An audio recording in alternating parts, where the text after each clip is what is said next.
الله الرحمن الرحيم. حسن تعلق بي واحتل وجداني وأدرف العين صلى الله عليه وسلم لو كان بيني نبيا لكان عمر. لوگوں میں آخری نبی ہوں، میرے بعد نبوت ختم ہے، لیکن سنو، اگر اللہ نے میری امت میں نبوت کو باقی رکھنا ہوتا خطاب کا بیٹا نبی بن کا رسول کریم صلی اللہ علیہ وسلم نے فرمایا تم میں سے پہلے امتوں میں محدث ہوا کرتے تھے، سو اگر میری امت میں کوئی محدث ہے تو عمر ابن خطاب. اللہ کے حبیب علیہ الصلوۃ والسلام نے عمر ابن خطاب سے کہا اللہ کی قسم اے عمر، جس راستے سے تو گزر جاتا ہے شیطان تیرے راستے کو چھوڑ دیتا. ایک کتاب میں نظر پڑتی ہے جس پہ لکھا ہوا ہے بسم اللہ الرحمن الرحیم. اس کتاب کو لیتے ہیں، ان آیات کی تلاوت کرتے ہیں، اور وہ آیات کیا ہے؟ ما انزلنا علیک القرآن لتشقى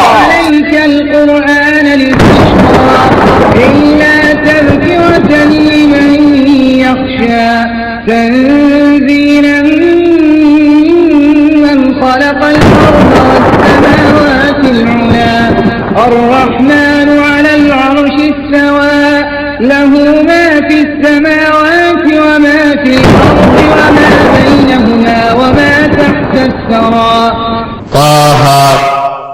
ہم نے آپ پر یہ قرآن اس لیے نازل نہیں کیا کہ آپ مشقت میں پڑ جائیں، مگر یہ تو نصیحت ہے اس کے لیے گزرتا ہے. یہ اس ذات کی طرف سے نازل ہوا جس نے زمین اور بلند آسمانوں کو پیدا کیا ہے. وہ رحمان ہے جس نے اپنے عرش پر قرار پکڑا ہے. جو کچھ ارض و سماوات اور ان کے درمیان اور جو ارض کی انتہائی گہرائی میں ہے ان سب چیزوں کا وہی مالک ہے. الحمدللہ نحمده ونستعینه ونستغفره ونعوذ بالله من شرور أنفسنا ومن سيئات أعمالنا من يهده الله فلا مضل له ومن يضلل فلا هادي له. أشهد أن لا إله إلا الله وحده لا شريك له وأشهد أن محمدا عبده ورسوله. أما بعد، أعوذ بالله من الشيطان الرجيم. بسم الله الرحمن الرحيم. قل هو الله أحد الله الصمد لم يلد ولم يولد ولم يكن له كفوا أحد.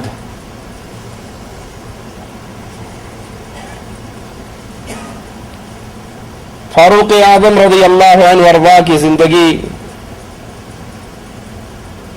مسلمانوں کے لیے آپ کی خدمات رہتی دنیا تک کے لیے روشنی کا مینارہ ہے. خلیفۃ المسلمین رات کے اندھیروں میں مدینے کی گلیوں میں گشت کرتے ہیں یہ دیکھنے کے لیے کہ جن مسلمانوں کی ذمہ داری میرے کندھوں پہ ڈالی گئی ہے وہ کسی پریشانی میں مبتلا تو نہیں. مسلمانوں کا حال جاننے کے لیے، ان کی پریشانیوں کو دور کرنے کے لیے مسلمانوں کا یہ خلیفہ اس کی رعایا سوتی ہے اور یہ راتوں کو جاگتا ہے. ایک رات مدینے کی گلی میں سے گزر رہے، ایک گھر میں سے بچوں کے رونے کی آواز آئی. پوچھتے ہیں یہ بچے کیوں رو رہے ہیں؟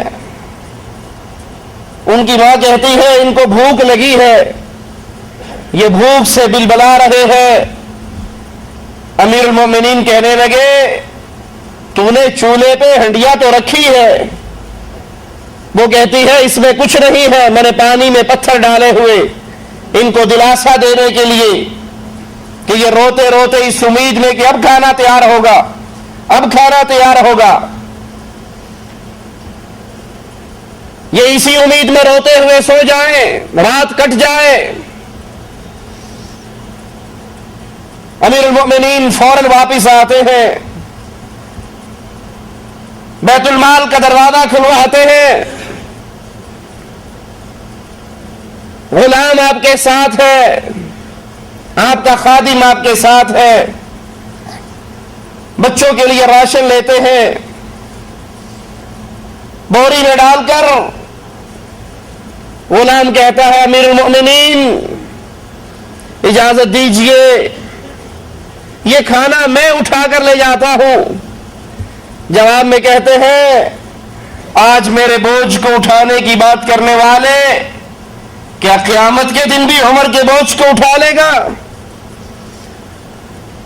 اپنی پشت پہ اس بوجھ کو لاد کر, اس اناج کو لاد کر ان بچوں کے گھر میں آتے ہیں, خود ان کے لیے کھانا پکاتے ہیں, ان کو اپنے ہاتھ سے کھلاتے ہیں,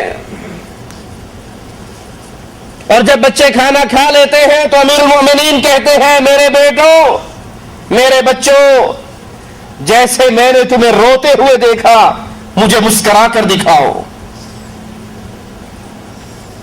ان کی بڑھیا سے کہتے ہیں, ماں سے کہتے ہیں کہ تو نے امیر المؤمنین کی عدالت میں یہ خبر کیوں نہ پہنچائی, یہ رپورٹ کیوں نہ دی؟ کہا اگر اس کو ہمارے حالات کا علم نہیں تو اس کو امیر بننے کی ضرورت کیا ہے؟ اگر وہ ہمارا خلیفہ ہے تو اس کو یہ سوچنا چاہیے کہ میری رعایا میں سے کتنے لوگ ہیں جو رات کو بھوکے سوتے ہیں. امیر المؤمنین عمر رضی اللہ عنہ وارضاہ رو رہے ہیں اور ان بچوں کے منہ میں لقمہ دے رہے ہیں. امت سو رہی ہے اور یہ والی امت کا راتوں کو جاگ رہا ہے.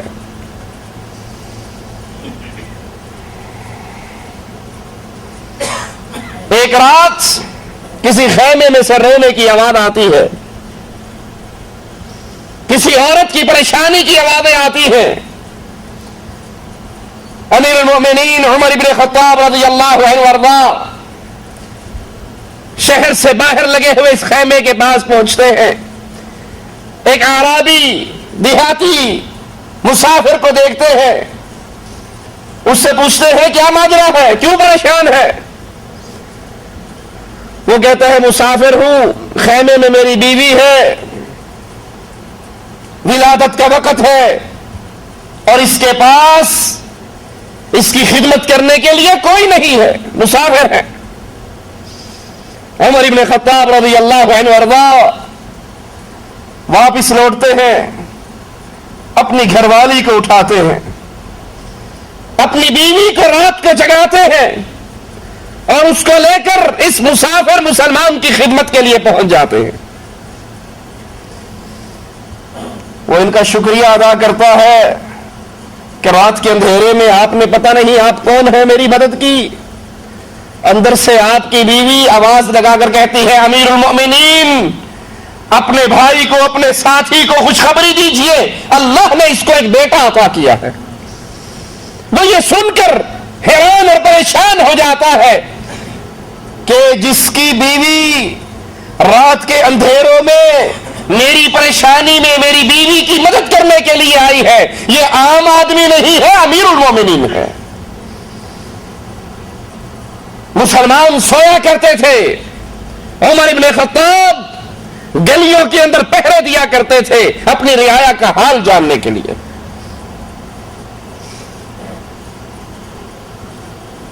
ایک گلی میں سے گزر رہے, کسی گھر سے ایک عورت کے چند اشعار پڑھنے کی آواز آتی ہے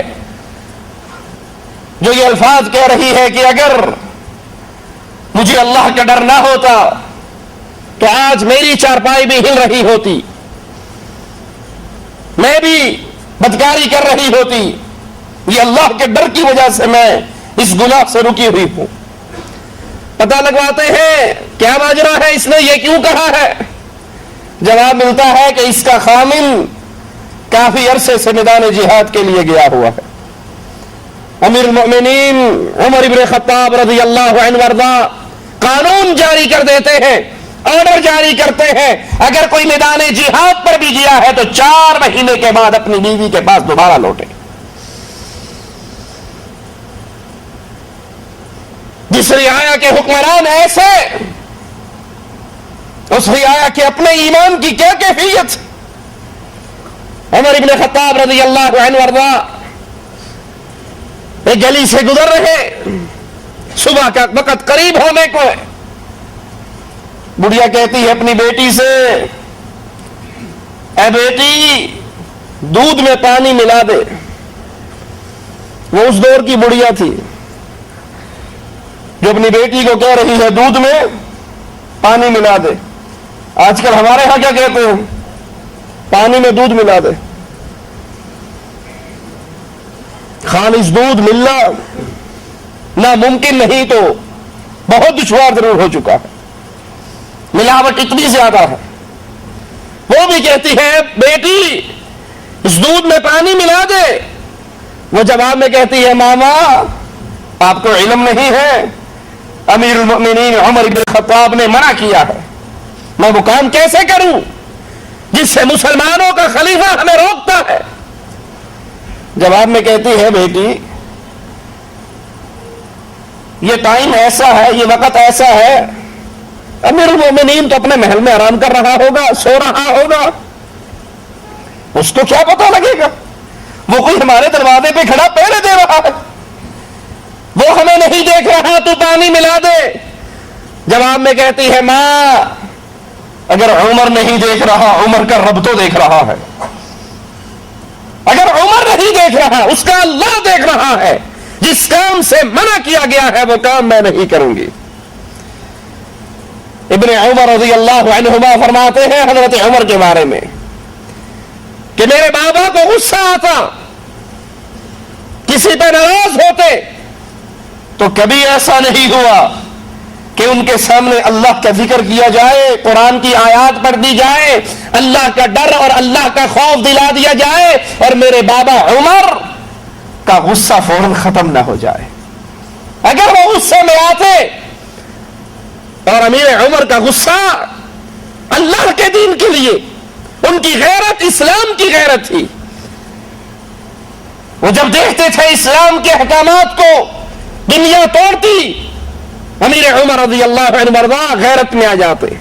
ان کی ساری غیرت اسلام کی حمایت میں، یہ ان کی غیرت ہی کا انداز تھا. انہوں نے کہا تھا یا رسول اللہ صلی اللہ علیہ وسلم یہ بدر کے قیدی آئے ہیں، ہم کفر اور اسلام کا مارکا لڑکے ہٹے ہیں. یہ بدر کا مارکا، یہ کفر اور اسلام کا مارکا ہے. اب ان قیدیوں کو میرے حوالے کر دو، صدیق کے حوالے کر دو. ہم اپنے رشتہ داروں کو جو کفر پہ موجود ہیں ان کی گردنیں کاٹ کر یہ اعلان کر دے ہماری محبت بھی اللہ کے لیے ہے، نفرت بھی اللہ کے لیے ہے. یہ ان کی غیرت تھی.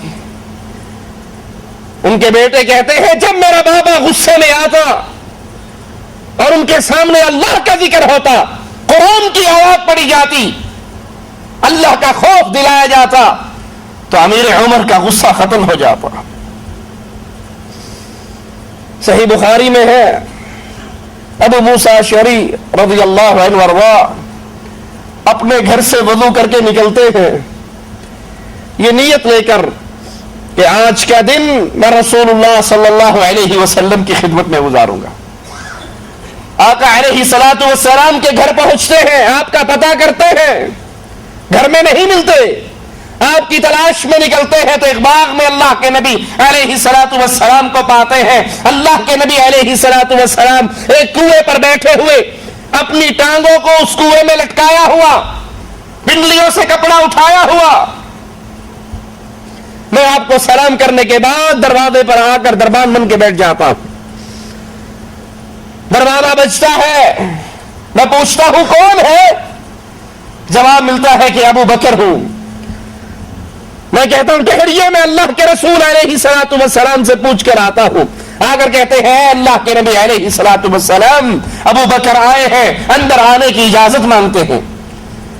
رسول کریم صلی اللہ علیہ وسلم فرماتے ہیں جاؤ ابو بکر کو اندر آنے کی اجازت بھی دو اور اس کو اللہ کی جنت کی خوشخبری بھی عطا کر دو.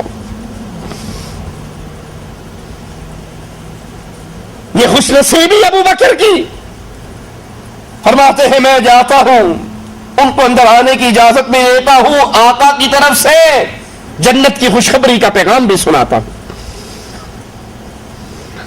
تھوڑی دیر کے بعد دروازہ دوبارہ ہلتا ہے. میں پوچھتا ہوں کون ہے؟ جواب ملتا ہے عمر ابن خطاب. میں واپس آقا کے پاس آتا ہوں, یا رسول اللہ صلی اللہ علیہ وسلم, عمر آئے ہیں, اندر آنے کی اجازت مانگتے ہیں. اللہ کے نبی علیہ الصلوۃ والسلام فرماتے ہیں عمر کو کے پاس جاؤ, عمر کو اندر آنے کی اجازت دو اور اللہ کی جنت کی خوشخبری بھی عطا کر دو. حضرت عمر تشریف لائے. اس کے بعد حضرت عثمان پھر دروازے پر آتے ہیں. میں پوچھتا ہوں کون ہے؟ جواب ملتا ہے عثمان. نبی سے آ کر پوچھتا ہوں, آقا علیہ الصلوۃ والسلام فرماتے ہیں اندر آنے کی اجازت دو اور اللہ کی جنت کی خوشخبری عطا کرو.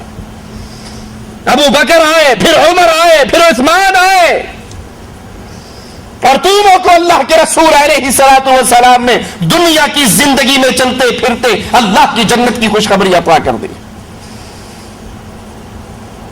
ایک شخص آتا ہے رسول کریم صلی اللہ علیہ وسلم کے پاس اور پوچھتا ہے یا رسول اللہ صلی اللہ علیہ وسلم, قیامت کب آئے گی؟ اللہ کے حبیب علیہ الصلوۃ والسلام پوچھتے ہیں قیامت کا سوال کرنے والے, تو نے قیامت کے لیے تیاری کیا کر رکھی ہے؟ وہ جواب میں کہتا ہے آقا کوئی خاص تیاری تو نہیں, ہاں ایک عمل میری گود میں, میری جھولی میں ہے, اور وہ عمل یہ ہے میں اللہ سے محبت کرتا ہوں, اس کے رسول سے محبت کرتا ہوں صلی اللہ علیہ وسلم. اللہ کے حبیب علیہ الصلوۃ والسلام فرماتے ہیں پھر خوش ہو جا, تو جس سے محبت کرتا ہے تو جنت میں اسی کا پڑوسی بنے گا. حضرت انس رضی اللہ عنہ وارضہ جو اس حدیث کے راوی ہیں فرماتے ہیں اللہ کے نبی علیہ الصلوۃ والسلام کا یہ فرمان سننے کے بعد ہمیں اسلام میں داخل ہونے کے بعد کسی بات سے اتنی خوشی نہیں ہوئی جتنی خوشی محمد کی یہ حدیث سن کر ہوئی صلی اللہ علیہ وسلم. اور پھر اعلان کرتے ہیں لوگوں گواہ رہنا, میں اللہ سے محبت کرتا ہوں, میں رسول اللہ سے محبت کرتا ہوں, میں ابو بکر سے محبت کرتا ہوں, میں عمر بن خطاب سے محبت کرتا ہوں, اور مجھے اللہ سے امید ہے اللہ کی جنت میں جہاں رسول اللہ ہوں گے, ابو بکر ہوں گے, عمر ہوں گے, ان کی محبت کی وجہ سے اللہ مجھے بھی ان کا ساتھی بنا دے گا. یہ حدیث بھی عمر بن خطاب رضی اللہ عنہ وارضہ کے فضائل کو کھول کر بیان کر رہی ہے کہ عمر وہ ہستی ہے جس کا ذکر رسول اللہ اور ابو بکر کے بعد کیا جاتا تھا. ہر مسئلے میں اللہ کے نبی صلی اللہ علیہ وسلم ابو بکر اور عمر کا ذکر اپنے ساتھ کیا کرتے تھے. بخاری و مسلم میں ہے ابو ہریرہ رضی اللہ عنہ وارضہ فرماتے ہیں رسول کریم صلی اللہ علیہ وسلم نے فرمایا تم میں سے پہلی امتوں میں محدث ہوا کرتے تھے, سو اگر میری امت میں کوئی محدث ہے تو وہ عمر ابن خطاب ہے. اور ایک روایت میں ہے کہ ان پر صحیح الہام ہوتا ہے. رسول کریم صلی اللہ علیہ وسلم فرماتے ہیں کہ ایک دن اللہ کے حبیب علیہ الصلوۃ والسلام نے عمر ابن خطاب سے کہا اللہ کی قسم اے عمر جس راستے سے تو گزر جاتا ہے شیطان تیرے راستے کو چھوڑ دیتا ہو. جس راستے سے عمر گزر جائے شیطان اس راہ کو نہیں اپناتا. اور آج بھی ہم نے موجودہ دور میں بھی دیکھا